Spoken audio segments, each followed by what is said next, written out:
Welcome to your deep dive. Today, we'll be looking at this book, Cormac McCarthy and Performance, page, stage, screen, the whole thing. And we'll be exploring how McCarthy's work, I mean, known for its bleakness and all that, how that translates into performance across different media and how this recurring theme of tragedy kind of runs through it all. Yeah, it's really interesting. This book kind of jumps right into this idea of uh, McCarthy and tragedy. And it kind of makes this point that it's not your typical, Aristotelian tragedy with a hero brought down by their fatal flaw and Oh, all. really? Yeah. That's interesting. You've got me intrigued. What exactly makes McCarthy's approach to tragedy so different? Well, McCarthy actually draws a lot from thinkers like Nietzsche and Girard, who offer different perspectives on tragedy. Nietzsche, he kind of saw it as this conflict between reason and these primal forces. And Girard, he was all about this idea of the scapegoat, an innocent person who takes the blame for society's problems. Ah, yes. The scapegoat.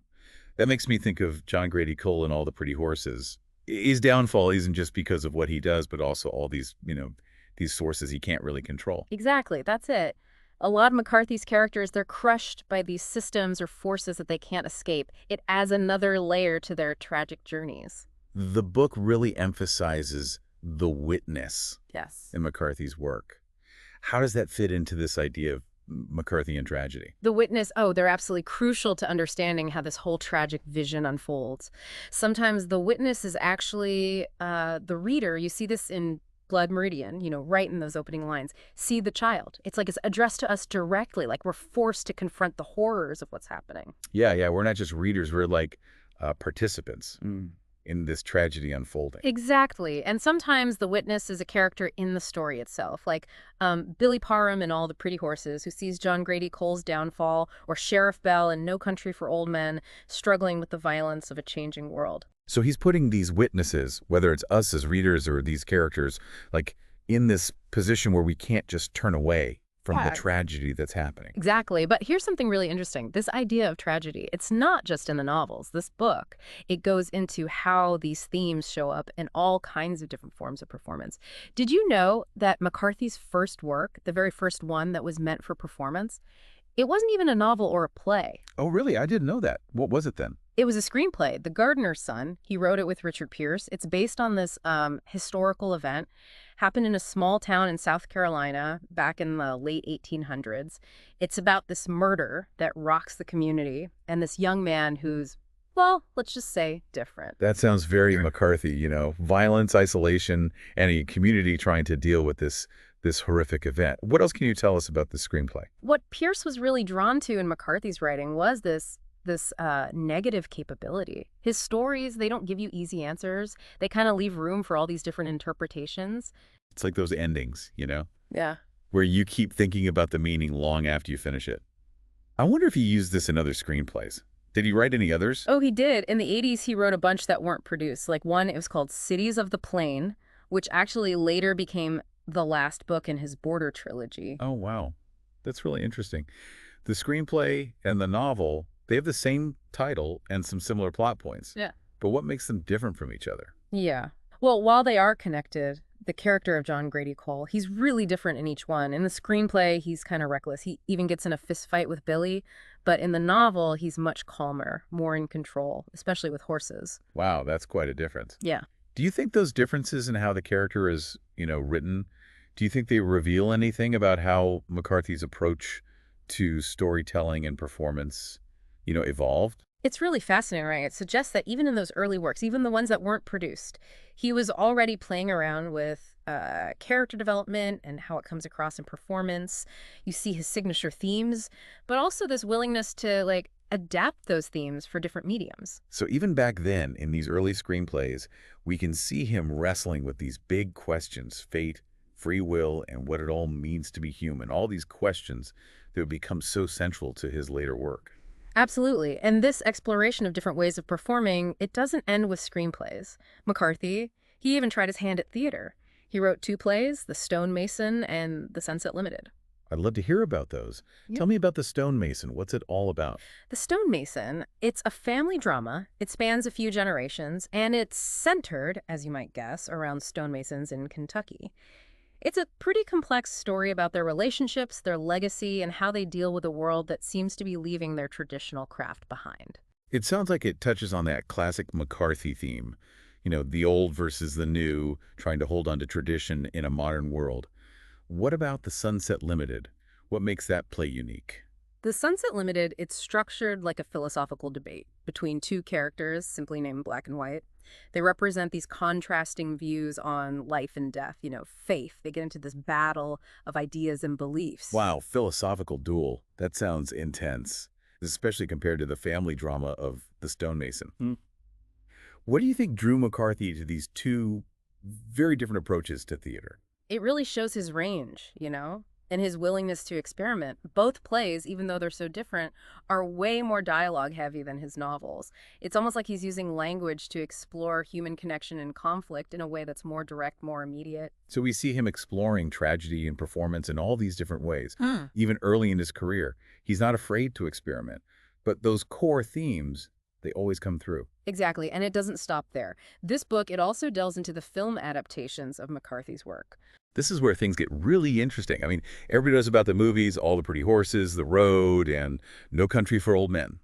But I'm excited to get your take on what those adaptations tell us about translating McCarthy's vision to the screen. What stood out to you? Each one, it kind of wrestles with this challenge, translating McCarthy's style, those complex themes he has, to the screen. Some are better at it than others, of course. Yeah, for sure. I'd love to get your thoughts on No Country for Old Men, the Coen brothers film. What do you think they really nailed in terms of capturing the essence of McCarthy's world? Well, I think they did an incredible job. I mean, they really captured that bleakness, that tension that runs through so much of his work, But they brought in their own dark humor, their visual style. It's very them. They kept a lot of the dialogue from the book, but they weren't afraid to change things up either, especially with Carla Jean. Yeah. I thought she was so interesting in the film. In the novel, she's more, passive. But in the movie, she's got this presence, this strength. She even challenges Chigger and his whole, messed up philosophy. Right. That scene where she refuses to call the coin toss. It's powerful stuff. It's like she's defying fate, asserting her own free will, even when she's terrified. That little change, it adds so much to the story. It's like even in all that darkness and violence, there's this little spark of human strength. Yeah. Like we can choose, we can resist. Exactly. The cons, they get it. They understand that McCarthy's work, it's not just about like nihilism and despair. It's also about those moments of grace, those glimpses of humanity that shine through in these unexpected places. The ending of the film really stayed with me too. They kept that ambiguity for the novel, but they added this ticking clock sound over Sheriff Bell's last speech. What did you make of that? Oh, that clock. Brilliant. It's subtle, but it's so effective. It's like this reminder that time's running out. Even though he's retired, he can't escape what he's seen, that darkness. It's haunting. Reminds us of how relentless time is, how we can't escape death. Themes that are all over McCarthy's work, really. It's those little touches that make the film more than just an adaptation. It's like the Coens are having this conversation with the book, interpreting it. They're in dialogue with the source material. That's what makes a good adaptation. It's not about, just copying the plot. It's about capturing the spirit of the book, the ideas behind it all. Yeah. No Country seems like this real triumph in adaptation. But the book also talks about, other attempts like All the Pretty Horses and The Road. What are your thoughts on those films and the challenges they faced bringing McCarthy's vision to life? What really struck you about those? All the Pretty Horses. Well, Thornton, he aimed for faithfulness to the book. But I think it maybe lost some of that poetic quality the novel has, that emotional depth. I agree. It's beautiful to look at, but it didn't quite capture, I don't know, the essence of John Grady's journey, his love for Alejandra. Something felt, I don't know, missing. It's a good reminder that a direct adaptation, going straight from book to screen, it doesn't always work. Some things are better left to the reader's imagination. What about The Road? What were your impressions of that adaptation? The Road, oh, it's visually stunning, that's for sure. It really gets that raw, apocalyptic feel from the book. And the performances, wow. Viggo Mortensen as the father, just heartbreaking. But the ending, it's pretty different from the book. The book's ending is so bleak, ambiguous. Right. The film is a bit more hopeful. with the boy finding a new family and all. Hmm. It makes you think about the choices filmmakers have to make when they adapt something as dark and difficult as The Road. It does. It raises these questions about like artistic freedom versus staying true to what the author intended. When does a change become, a betrayal? Where do we draw the line? These are things every adaptation has to wrestle with. It's like this balancing act, honoring the original but also bringing something new. And of course, you can't talk about McCarthy adaptations without mentioning, you know, the big one, Blood Meridian, a book that a lot of people think can't be filmed. Blood Meridian, I mean, it's a masterpiece, but Yeah. its scope, the philosophy, the violence, it's a huge challenge for filmmakers. The book talks about some of the attempts, like that screenplay by Steve Tessick that was never produced. He really focused on the allegorical elements of the novel. Do you think that approach could work? Maybe for some, but it feels like it could oversimplify things. That exploration of history, violence, the dark side of human nature, it's so complex. Blood Meridian, it's not just a morality tale, it's like a descent into, I don't know, the depths of human evil. It seems like any adaptation that could really work would need a director who's fearless, Yeah.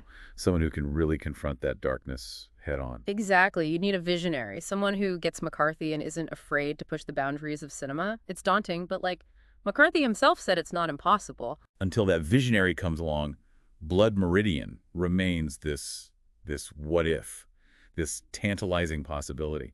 It's fascinating to think about how it could be translated to film, if it ever is. It really is. Makes you wonder. What would it take to capture its essence, without losing its power? Maybe as a question for another deep dive. For now, we've covered so much how McCarthy's work, even with all its darkness, translates into performance across different media. We've looked at his characters, his themes, his style. It's incredible, really, how his work keeps inspiring artists in all these different fields. Before we move on to the final part of our deep dive here, is there anything else that really stood out to you about the film adaptations or just about McCarthy's work as a whole that you'd like to touch on? It's wild, right? Even his early screenplays, it's like they have these little hints at the big themes he explores later on in the novels and plays. Like we're seeing his vision kind of take shape. Yeah, exactly. It shows that his fascination with, tragedy, violence, and all those big questions about being human, it wasn't just something he suddenly stumbled upon. It was like this gradual evolution, this unfolding of his voice across all these different forms of art. Okay, so we've talked about some of the specific works, we've looked at the adaptations, but what about the big picture? What's the lasting impact of this book, Cormac McCarthy and Performance, on you? For me, it really highlights how McCarthy uses performance to grapple with these fundamental questions about, what it even means to be human. His characters, no matter the medium, they all face violence, loss, the search for meaning in a world that often seems meaningless. And he doesn't give us any easy answers, does he? It's like he's throwing us right into the deep end of human experience and saying, okay, figure it out along with these characters. Exactly. And the way he uses performance, it makes it even more intense. We're not just passively watching, we're actively engaged. Remember that idea of the witness we talked about? Whether it's the reader, a character in the story, or even the audience watching a play, McCarthy makes us complicit in the tragedy. We can't turn away from the darkness, and that changes us. You said the witness is key to understanding his whole tragic vision. Can you say more about that, like how it works in all these different types of performance? Okay, so in Blood Meridian, right off the bat, he hits us with "See the Child." It's addressed directly to us, the readers, making us witnesses to all the horrible things that are going to happen. On stage, in a play like The Stonemason, he uses the dialogue, the fact that it's live, to pull the audience right into the family's struggles, their confrontation with a world that's changing around them. And in film, directors like the Coens, they use visuals, sounds, even subtle changes to the characters to make that witness perspective even more powerful. It's like he's saying, you're not getting out of this. This is part of you too. That's pretty heavy stuff. And you mentioned earlier that his take on tragedy isn't the typical kind, the classic Aristotle thing. Can you remind us how it's different? Sure. So in a classic tragedy, it's all about the hero's fatal flaw, right? But McCarthy's characters, they're often trapped by these systems, these forces that are way bigger than them. Think about John Grady Cole in All the Pretty Horses, or the father and son in The Road. Their struggles aren't just about their own choices or mistakes. They're about this fight against the weight of history, the violence that seems inevitable, the universe just not caring. And the adaptations, even the ones that stray for the book a bit, they seem to grapple with these same ideas. Yeah. It makes you wonder, Is it really about being faithful to the plot, or is it more about capturing those deeper, like, philosophical themes? It's a tough one. For me, a good adaptation, it's not about just copying the story. It's about getting that essence, that soul, and bringing it into a different form. It's about figuring out what makes the story work, what makes it stick with you, and then finding a way to express that in a whole new way. Like translating from one language to another, finding those equivalent feelings, even if the words aren't exactly the same. Right. It's not about matching every word. It's about finding those equivalents, emotionally, thematically, that will hit the audience in the same way. One thing I've always been struck by is how McCarthy uses language. It's so stark, poetic, his dialogue is so sharp. Do you think that's something that can be, successfully brought into performance? Absolutely. Language is at the heart of his work. It's often what hooks people in the first place. But to bring that to the stage or the screen, you need to be really careful. It's not just saying the lines, it's about finding the rhythm, the pauses, the emotion underneath that gives the words their power. Yeah, like the Coens in No Country for Old Men. They did an amazing job with that. The way they captured that rhythm, the weight of the words, those lines, they just stay with you. It's proof that even in visual stuff, language can still be so powerful. Exactly. That attention to the language, that understanding of how it creates emotion, how it builds meaning, that's what sets apart the really successful adaptations. So we've gone deep today. We talked about McCarthy tragedy, the challenges of adaptation, the big questions about what it means to be human. What's your final takeaway for our listeners? What do you want them to walk away with? Even though his work can be really bleak, I think McCarthy ultimately offers us a sliver of hope. Like there's this resilience, this strength in the face of all the darkness. His characters, they struggle, they hurt, but they keep going. They find connections, moments of beauty, things that affirm, that being human is still valuable, even when it feels hopeless. That's a powerful message. Even when the world feels chaotic and uncertain, there's still something worth fighting for, something to believe in. Exactly. And maybe by spending time with his work, by facing those tough questions right alongside his characters, we can find our own little sparks of hope, our own reasons to keep going. Well said. And on that note, I think we've come to the end of our deep dive into Cormac McCarthy and performance. It's been great exploring all this with you. Thanks for joining us on the deep dive.